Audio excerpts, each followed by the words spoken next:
Good morning. This is Luis Seferino. I'm an assistant professor at NYU, and I'm very happy to be here today at the Lifeline conference. I'm going to show you today my work on community resiliency through microgrids and solar generation, focusing on earthquakes and hurricanes. And this is the work I've done with my amazing collaborators listed here, some at Stanford, some at Princeton. And this work is motivated by the heavy vulnerabilities in the power system. This is satellite imagery of Puerto Rico pre and post Hurricane Maria.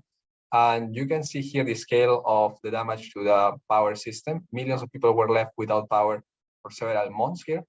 And this has happened also in mainland USA after Hurricane Sandy in New Jersey and New York. Millions of people were also left without power. And also we've seen an increasing number of outages associated to wildfires, for example, over the last few years. And the system is particularly vulnerable to natural hazards and extreme events because it has some intrinsic characteristics that make it so. The system is heavily centralized. Power generation occurs very far away from where our cities are, and it has to travel through long and vulnerable distribution and transmission lines that do not have much redundancy. However, new technologies are coming into the urban layout, like, for example, solar panels that are decentralizing the system, meaning that now generation occurs closer to where the end users are. Photovoltaic solar panels, for example, are growing at a rapid rate of 70.5% annually. And expectations are high in terms of what we can achieve in terms of adoption, with projections of 20% of global generation from PVs in 2050. That additionally with microgrids, and just for reference, microgrids are a cluster of loads and also generation, distributed generation that can share energy and be on island mode if the main grid fails. Microgrids have shown to have good behavior after extreme events. For example, in Sendai and Roppongi, the microgrids worked well after the Tohoku earthquake in 2011. And this was a big event that caused the Fukushima meltdown, for example. And they have also worked well in the US. The HEB stores had microgrids that worked well. In fact, they were bases of emergency responders because they had power there. And actually in NYU also, after Hurricane Sandy, the microgrid worked well after the event. And when we have a good understanding of the economic and environmental benefits of these technologies, we're far behind in terms of understanding its risk and resilience, even though they are becoming important in our power systems. So this project, or in this presentation, what I'm going to show you are two projects, one on earthquake hazards and the second one on hurricane hazards. And that's going to demonstrate how we can use risk analysis tools to assess the resilience of these new technologies. At the end, I'm going to conclude with some thoughts and observations resulting from these projects. So let's go to earthquake hazards. Here our objectives were to develop models that are able to capture what would happen with this distributed generation and the loads also after earthquakes, and also seeing what's the effect of sharing energy to microgrids. And we'll see an application of San Carlos City in California. So here we develop a framework, and I didn't include the mathematical formulation here. You can find that in those two papers, but the intuition behind the framework is to assess probabilistically what's the likelihood of the demand exceeding the capacity, meaning the risk of having not enough power in the city in a post-disaster or post-earthquake situation. The focus here is on rooftop solar panels, and as you might know, their generation is seasonal, with higher generation over the summer, so the risk also becomes seasonal. A very interesting problem. And the framework is based on risk analysis or PVE, where we analyze first the ground shaking, then we move to the damage state, and at the end we model the decision variable, in this case, both demand and capacity. So first we started with the ground shaking here. We replicated a large scenario of magnitude A, representing what happened almost 100 years ago in San Francisco. You can see the rupture here and also the geometry in the map on this slide. And we use some state-of-the-art ground shaking model that you can see here in this slide too. Then we model, and for reference, San Carlos City is in that black polygon there, and you can see the houses there. Those are the building footprints of San Carlos, and the yellow dots are where the solar panels are. So then we model the damage state. We use some fragility functions that you can see there that are going to track where red tags will occur after this earthquake. And now the interesting part is that these houses are going to be the supportive system of the rooftop solar panels, meaning that if they collapse, you are not going to be able to generate, you do some generation in the city, which is different from what happens in the traditional power system, where both infrastructure, housing infrastructure and power systems are uncoupled. In the future, they'll be coupled. And then we use a data set from San Carlos City, including 8,000 residential buildings. And out of this analysis, we observed that two-story buildings are higher risk of being red tag, and that's because of their heavier weight. Then we model our decision variables. Here, first we started with capacity. For that, we first assess global horizontal irradiance, looking at the weather station at Baker Field, and then we use a probabilistic model that captures both its variation over different months and also over different times of the day, as you can see on the picture here. As reference, during noon, for example, there is more irradiance than at night, and also over the summer there is more generation, as I mentioned before, than in the winter. So here we also use the data set of solar panels that were generated by computer vision here, and out of this data set, we saw that only 8.5% of people had adopted in San Carlos City, and this is in 2018, but that might be a little bit higher now. And as I mentioned before, now what we consider is that red tag houses would not be able to generate power, or just won't be able to collect and share that energy if still the solar panel is functional in a red tag house. And then we also assess the demands of power. For this one, we analyze first pre-disaster demand by looking at smart meter data. And then we couple this information, actually we got that data set, we couple that with our exposure data set using the built area of each building in our exposure data set as a proxy. And then to transform that to post-earthquake conditions, we simply multiply that by this fraction here of 0.5 and 0.33, we assess these two cases, considering that people will be only using basic services like refrigeration and air conditioning to be able to support other households through energy sharing. But then we assess microgrids and where this might be. They might be in San Carlos, and we took some inspiration from the Brooklyn microgrid, where existing buildings are already sharing energy with other people who are in close proximity. So to assess or replicate this in San Carlos, we use a clustering algorithm based on k-means with same group size, and we tested different cluster sizes. And as you can see here, an example of 20 houses you can see an example of clusters of 20 houses here. You see that also the distribution of solar. So all of these were all the pieces in our model, and then we ran our risk analysis.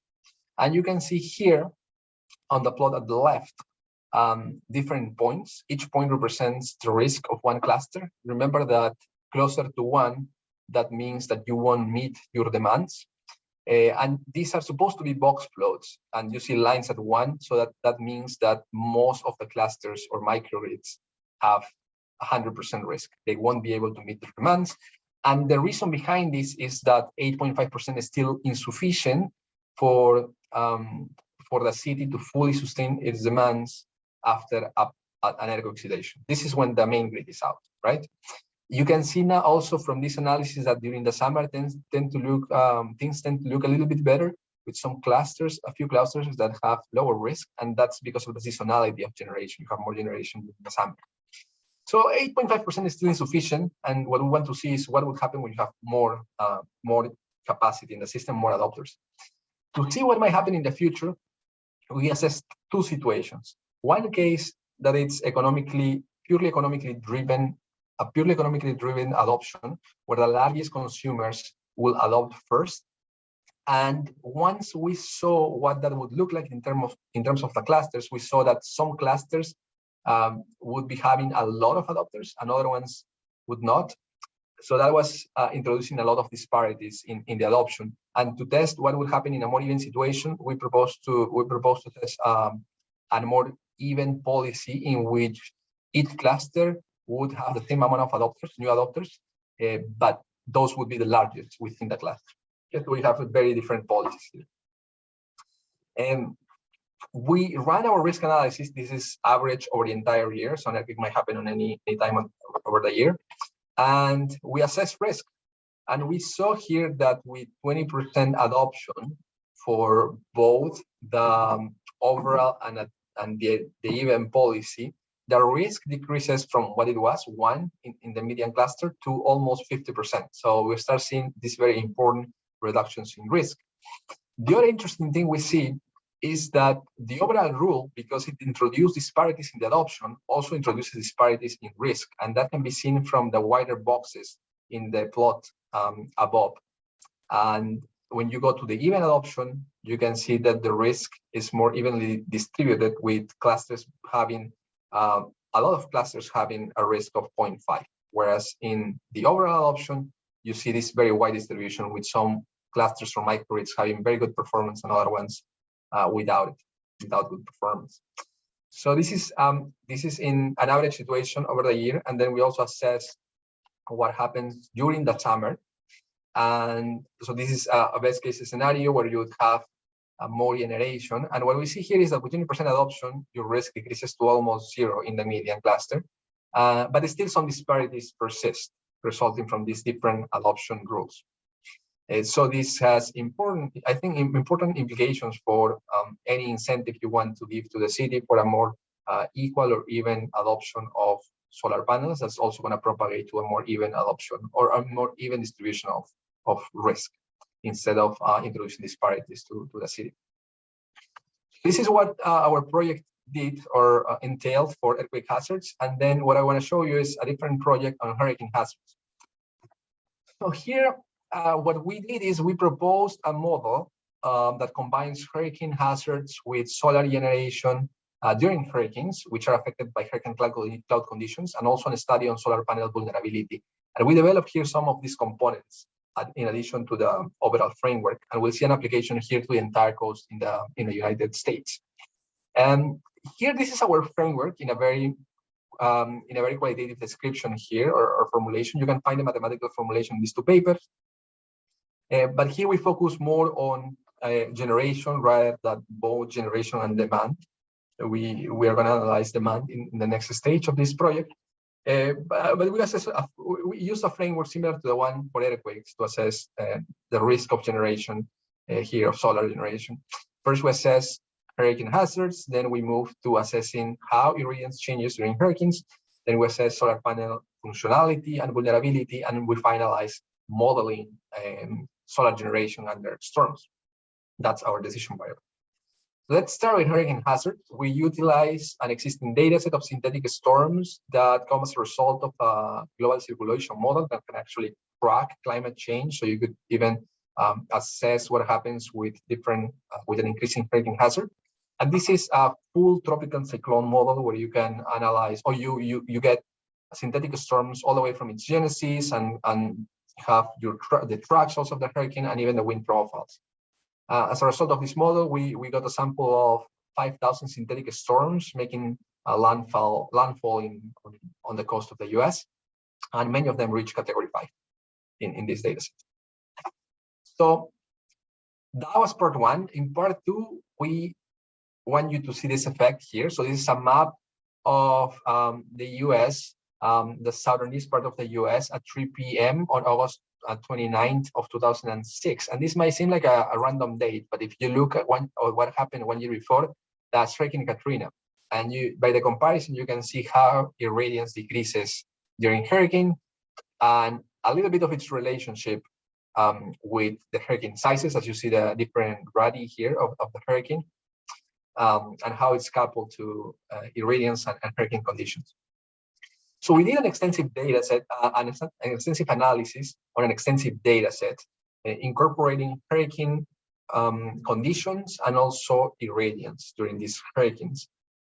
This is a list of the hurricanes we analyzed, and we started looking at the logarithmic deviation of irradiance or decrease of irradiance during hurricane conditions with respect to what it would have been without a hurricane. And we observed that the distance to the eye and the hurricane category are good predictors of this irradiance decay.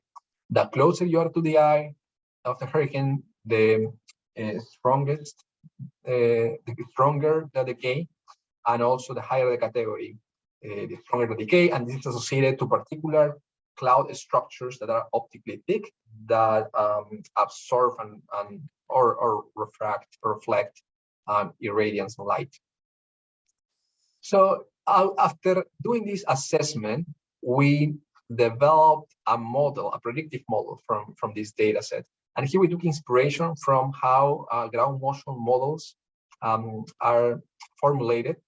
Here we use a mixed effect regression for this model, where we assess the logarithmic deviation of irradiance or decay of irradiance as a result of a functional form here that depends on the hurricane radius, or sorry, from the distance from the site to the hurricane eye, and the category. And there are two factors here, one that's time dependent and one that is space and time dependent. It's part of the mixed effects regression. We tested multiple functional forms and saw that this one worked the best, one that has a category dependent slope and also correction distance and normalizing distance. More details of this you can find it in our papers. So then we tested this model in prediction. We predicted what irradiance decay might look like for a synthetic storm here. And this is a particularly high category or high intensity hurricane that we see here, that reaches category 4. And you can see that our model works spatially and also temporally here in the plot to the right. And what we can see here on the plot at the right is the comparison between what it would have been without a hurricane and what irradiance is with a hurricane, just to compare that or see that hurricanes can induce large irradiance decays. And this is even if the solar panel doesn't fail because of high winds. It's just cloud conditions, right? And what we saw is that in this event, which is a particularly high category or high intensity event, you'll have 70% of generation reductions just from these cloud conditions. And that emergency responders and people who are going to heavily utilize the power system should plan for this huge decay, because this large category event will also demand a higher response from the city in terms of resources that they will use. So then, as part 3 of this project, we assess also solar panel vulnerabilities. And we were very lucky because there is not much information about the vulnerabilities of solar panels. But we found this great data set on what happened with different installations after Hurricane Irma, Maria, and Dorian. This is in the Caribbean. We got access to 46 rooftop installations, their structural performance during these events, and also 14 ground-mounted installations, as you can see on the right here, that are large, adopted by large utility companies here. We saw a bunch of different failure mechanisms of these solar panels associated to high wind, like clip and racking failures, and also on the rooftop panels, we saw some failures on the roof attachment itself. So using this very unique data set, I have to say, we analyze the wind fields of this event. We also validated these wind fields. You can see the tracks of the events here, and also where the solar panels are. We validated this event with some records in San Juan, in Puerto Rico, and you can see here the distribution of what the wind was at those sites for the panels that failed and didn't fail. We still believe that the number of installations was not large enough for a reliable analysis just purely using data. So we use a Bayesian analysis here to leverage some prior study, a numerical study on fragility functions of solar panels. So we started with that study as a prior, and then we use our data set to find our posterior. And you can see here the posteriors in the plot here for rooftop and ground-mounted solar panels. And our results indicate that generally rooftop panels were weaker than the ground-mounted panels. That's what we found, and we believe that that's because quality and control might be a little bit better for ground-mounted panels that are installed by these large companies, large utility companies, right? In contrast to the small ones that go into residential houses. We did a reliability analysis combining or integrating the wind hazard curve with these fragility curves, and we found that in fact rooftop panels have a reliability index that is way low than one we would want to have for risk category 2 in the ASCE. Ground-mounted panels have a higher reliability index, but still lower than what we would want from the ASCE. Okay, so then we combine all of this information. We combine the hazard information, the irradiance decay model, and our vulnerability or fragility functions, and we model what irradiance or generation would be during different storms. These are different storms. There are different time series here of storms that I'm showing you. And what we see is that some of these extreme events, some of these very extreme hurricanes will knock down, will make our panels fail, so you would lose total generation, right? The other ones would only affect generation through cloud conditions. Then we extended our analysis to the entire east coast of the United States. And here I'm showing you a cumulative generation at day 4 after landfall as a fraction of what generation would have been on a regular summer. And you can see here different maps for different return periods. For the 10-year return period event, you'll see that most of the generation losses will be driven by hurricane cloud conditions. For the 100-year return period, you'll see some blue parts on the southern part of the US, and that's where you lost total generation capacity because of solar panel failures, and the situation exacerbates for the 1,000-year return period scenario. And I have to warn you that these are preliminary results using vulnerabilities, fragility functions from the numerical study. At that point, we didn't learn that the solar panels were weak or weaker than what we expected. So risk might be higher in this situation. That's what I had to show you today. And to conclude, you can I want to remind you that the power system is extremely vulnerable to extreme events. However, there's certain opportunities that distributed generation and microgrids can provide for resiliency. The earthquake application to San Carlos show, however, that 8.5% is still insufficient to sustain demands from solar panels and microgrids. However, if you adopt smartly, with 20%, you can decrease the risk, even to below 20% during the summer. During the year, it was 50%. And adoption, according to net economic savings, might propagate disparity. So it's something to consider when we plan for resiliency. The hurricane application to this code shows that even without solar panels that fail, cloud conditions can bring big reductions in generation. We also saw that solar panel structural performance was found to be deficient, especially for the rooftop panels in comparison to what the code tells us. And then you can see that also because of the varying hazards, the southern part of the United States can face higher generation losses during emergency responses. And all of these things that are helpful for planning for resiliency, all of this can be informed by these risk models that we've developed here. If you have any questions, please contact me.